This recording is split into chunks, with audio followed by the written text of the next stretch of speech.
Full throttle requires surrendered control. Full throttle requires surrendered control. Many people want God, they want God's speed without God's steering. We want God's speed without his steering. And you got to understand, divine alignment means God chooses the direction. He chooses the pace. He chooses the timing. And he also chooses the main part, your partnership. Y'all ain't saying nothing. Some of you are connected to things that are holding you back. Y'all ain't saying nothing. Look at your neighbor and say, check your circle, check your circle. Jesus understood this in a way that we must understand in this day and time, and that's in John 5:19.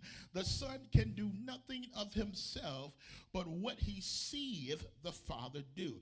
Now you have to understand, in this text, Jesus had power, but he refused to move outside of divine alignment.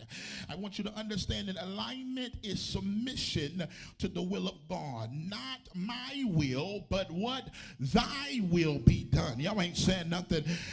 But God has, you have to have obedience to God. Tell your neighbor, say obedience, obedience.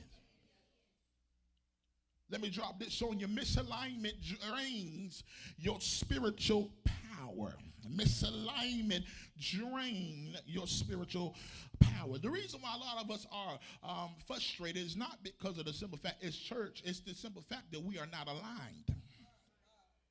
Because a lot of us love to blame things on the church. You know, we get mad at the church. You know, I've learned something, if I can have a sidebar just for 3 seconds, and that is when we get mad at church, we'll leave church and not come to church. But when you get mad at your boss, you still go to church. Y'all ain't saying nothing. You be on time. You still work. Y'all ain't saying nothing. You stay to the end of the day. Y'all ain't saying nothing. Hallelujah. You may have an attitude, but you still, y'all ain't saying nothing here. Turn to your neighbor and say, neighbor, you got to understand misalignment drains spiritual power. One of the biggest reasons believers feel spiritually exhausted is not because their church hurt, it's because of misalignment.